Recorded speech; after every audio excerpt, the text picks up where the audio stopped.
Hello everyone and welcome. It's time for the How Good Is for the Elisa Celjska Rebel of Dawnless Land Fate Weave. There are also some other characters in there we're going to talk about later. But first off, we are going to, of course, talk about the star of the show. We're going to talk about Elisa. And we see right away, oh, what is this? Two types of discs that are evil. Oh no, to touch this.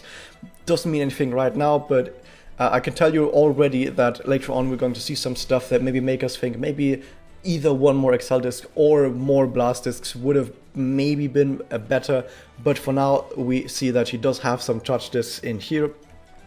But like I said, we need to see the rest of her kit to pass on any sort of judgment on that. We see that she's a balanced type because balanced types for some reason are rather popular lately. We have a lot of these.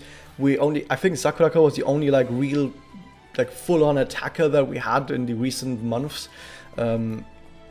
And we look at her stats and we see that, oh yeah, she does have balanced stats as you would expect from a balanced type, but she does have a focus on attack and she has pretty decent HP as well. The defense being decently high as well, of course, is really good for mirrors because it means that in mirrors you don't immediately get attacked right away. Other characters that have less defense are going to get attacked first. Of course, unless there are enemies that are effective against you, like, oh, wait a second, we are fire type, right? Well, all of those water characters you see in mirrors are going to have a field day with Elisa, but yeah, apart from that, she's going to not get attacked right away, which is pretty good. And even in PvE, where of course you might get randomly targeted, having a lot of HP and a lot of defense is really good to survive a lot of hits, but at the same time, if you still have that high attack, it means you can still function as a damage dealer. You don't have to completely go all the way of a tank, which is what we want. You want to be able to actually still deal a lot of damage. That's kind of our focus. We can take a very quick peek at her personal, which is Gem of the Noble Soul, and it gives attack up, it gives defense up as an active, and it gives provoke. Just a chance, but still it gives provoke.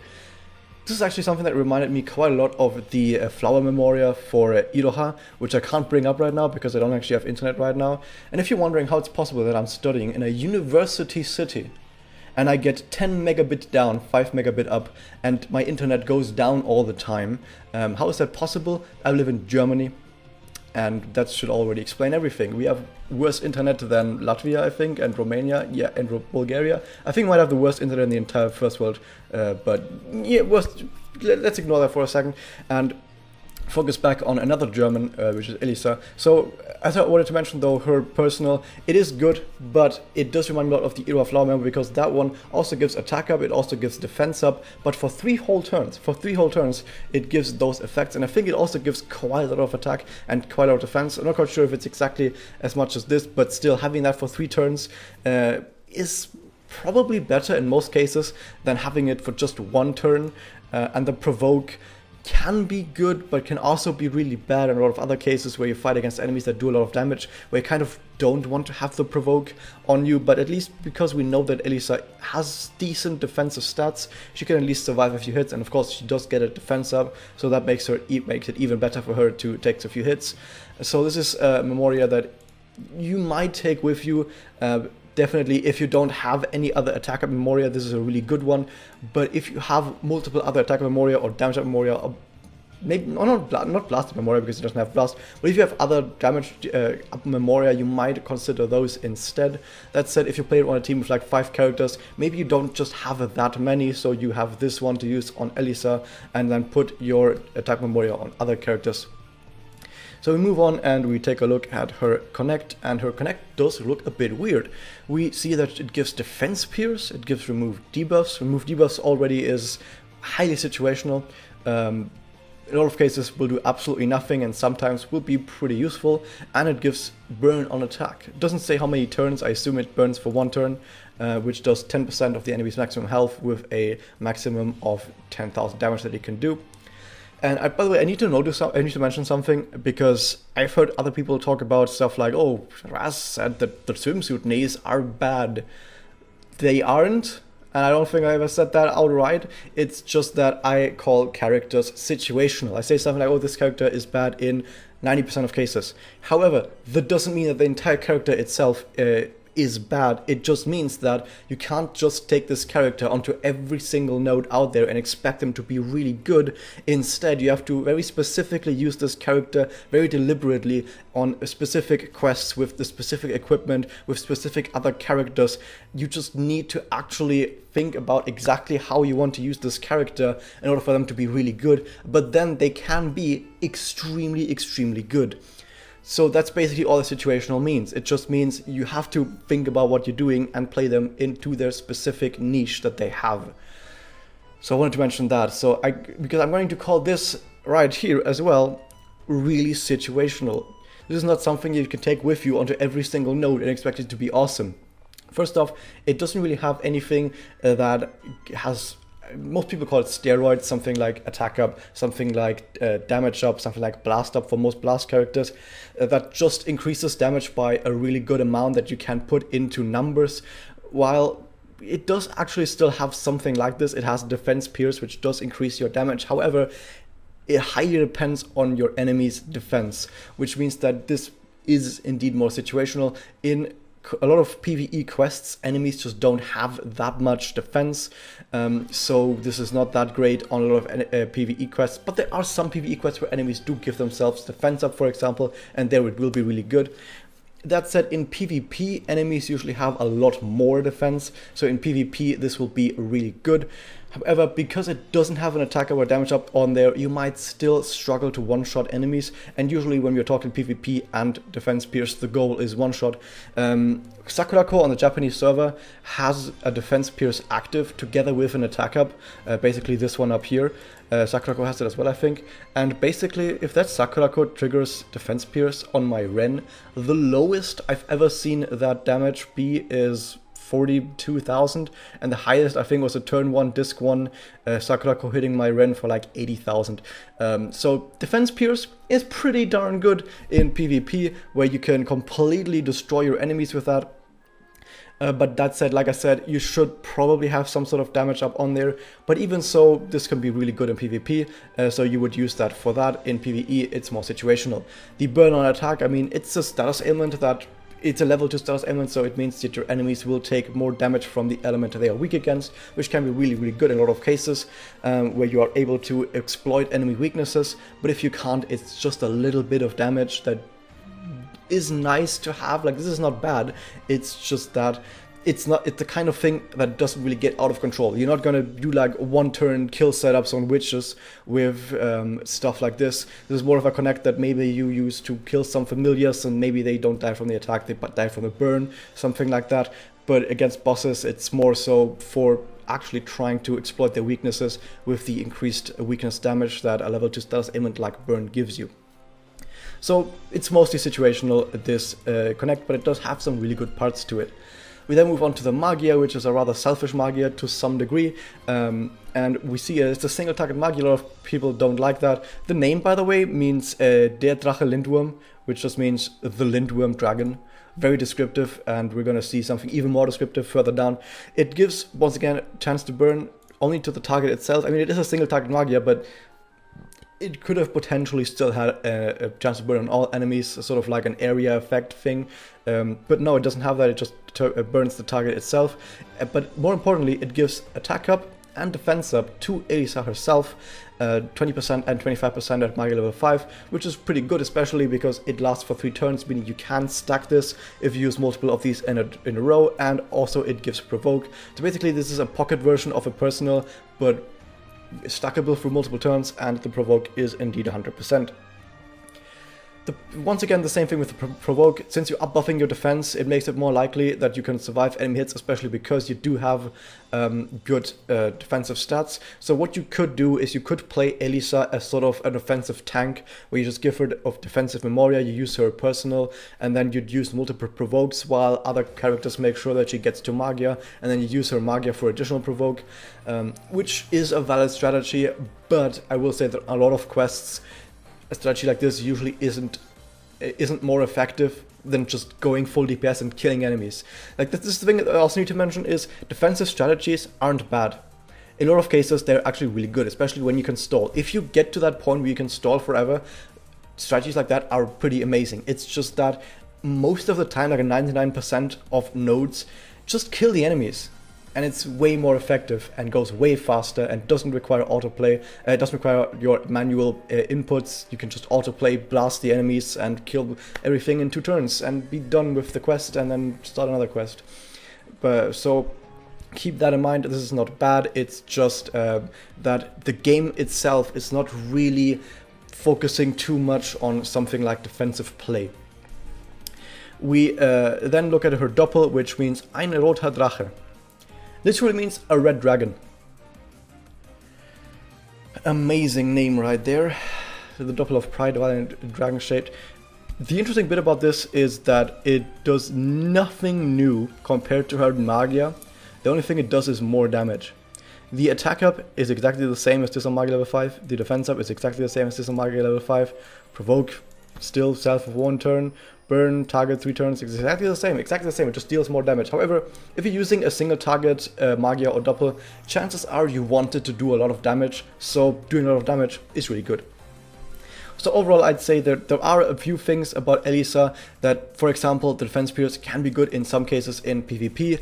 The burn is nice to have. The provoke allows her to play a more defensive playstyle while still buffing herself with attack ups. So she does have some sort of playstyle that she can fit in the more slow, methodical playstyle of I'm going to build myself up, I'm going to use some Magia, I'm going to buff myself, I'm going to protect my team using provokes and buffing myself in the meantime. Sort of that kind of playstyle. So she does have her own identity in that sort of sense. It's just that, once again, other strategies are just more effective, more efficient. She's not bad herself, it's just her playstyle doesn't gel that well with what Magia Record usually rewards. So if she was full on Magia, that would be better. If she was full on blast, full on or just full on damage in general, that would be better. At least for the kind of game that Magia Record is. However, if you do like Elisa and you pick her up, just keep in mind that you kind of need to worry about actual what kind of playstyle they want to do. Like, you need to actually sit down and not be like, okay, I'm just going to take her into Magia team and throw some Magia, or I'm going to take her into Blast team and just do some blasts, whatever. That's not going to happen with this character. You need to actually sit down and be like, okay, she does this, she does that. What other characters can I pair up with her? What sort of quest should I bring her on? Should I bring her into PvP? If I do, what sort of enemies do I need to fight? Do I need to look out for specific Memoria? There's a lot of things that you need to keep in mind. But that said, she can work out, and if you can make her work out, especially on a stall team, probably with her Magia, she can be really, really good. Just keep in mind that she doesn't do much for the team. Because her Magia is completely centered around buffing herself. Like, sure, she provokes characters, but when her provoke isn't up, it doesn't like there's no lingering buffs on the rest of your team. So keep that in mind. But yeah, enough about Elisa. There's also a lot more about Corbeau. I say a lot more. We're going to talk about this for like 30 seconds. She has a lot of attack, which is really weird because canonically she is extremely defensive. She's probably the biggest tank Megoka canonically. Why does she have shitty tank stats? I don't understand. Why does she have attack at all? Canonically she has absolutely no attack whatsoever. She's actually terrible at attacking. I don't know about that. But yeah, her stats in total are actually pretty bad. Don't worry about her. Her Connect is, it's decent, it's fine, but it's nothing too special either. This cost really needs to be 100% in order for it to be good, but it's not, so it sucks.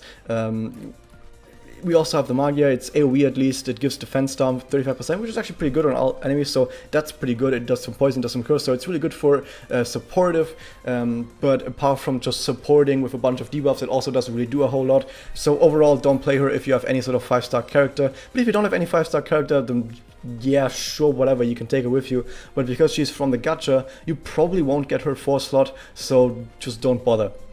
Just don't bother. She has a personal as well, which gives MP gain down to all enemies and regenerate HP to self. Yeah, okay, it's not very good. It just does nothing too special. So yeah, that's Corbeau. Don't worry about Corbeau.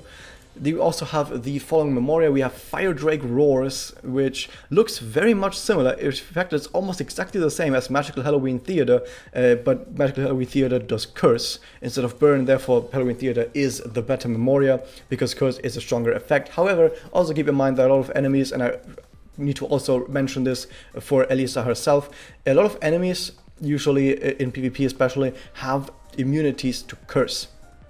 because my Bible exists. And in PvE, curse is a really powerful effect, so some enemies in challenge quests, for example, might just have an immunity to curse outright, but usually they don't have immunities to burn at all, and there's no memoria that people use in PvP that give immunity to burn. So you're a lot more likely to actually hit the burn on characters than you are to hit the curse. But that said, if a curse hits, that's a lot more powerful. It also gives the defense down, so this is something that you would use in a PvP especially. It's also good in PvE, but it's only single target, so you would use this maybe on a single target boss. You could use this on a forest type boss to burn an enemy, and then use Magia from Elisa to deal additional damage, because once again, burn is a level 2 effect, therefore it makes enemies take more damage from the element that they are weak against, so you can use this to explode weaknesses. This is really good for that. But more importantly, this is a 4 cooldown Memoria, 4 turn cooldown Memoria, which means that on turn 3 this will be ready in PvP in mirrors, and you can use this to seal the deal, basically to disrupt enemy evasions, because enemies afflicted with stealth ailments can't evade. But also it gives defense down, so you can finish them off. So this is really good for finishing people off in PvP, and for that it might find some use. However, it's a limited Memoria, and I should have mentioned this for Elisa and Corbeau as well. They are limited just to this Fate Weave, but of course they will come back. Like the Fate Weave will come back once they get Spirit Enhancement, probably. And beginning of next year they might get a rerun, so watch out for that as well. We then also have this one. It's fine. I guess if you really, really want anti-counter and anti-evade, I mean anti-counter like basically almost never is useful, and even when it is, you kind of want to have it 100% and not 50%, and anti-evade 50%. I mean, sure, yeah. I mean, there are actually some EX challenge quests on the Japanese server where you fight against Hikaru, and Hikaru usually gives herself 100% evade every single turn. And has resistances to status ailments, so you can't put status ailments on her that easily. So this is maybe something you want to keep lying around for those kinds of quests, but even then, Spirit Enhancement exists by the time those quests happen, and a lot of characters in Spirit Enhancement passively get like 35% anti-evade, and non-MLB this thing only has 40%, so it would only be a 5% increase if your character does indeed have something like this. Does Elisa have that actually? Does she have that? No, she does not have it. But yeah, a lot of characters do have like a 35% chance to ignore evade, and this only has a little bit more, so I mean, you can put this on characters that don't have it, but even so, this is extremely situational and usually not that great. And keep in mind, once again, this is a limited Memoria from the gacha, so who cares? At least it has Corbeau, Mino, and Lapin, sorry, I think someone told me it was Lapin. And yeah, that's basically the entirety of this Fate Weave. So to put it all, to summarize everything, Elisa does have some really cool things that she can do. She can play a certain playstyle that not many other characters can, as this sort of offensive self-buffing tank that keeps allies alive with Provoke.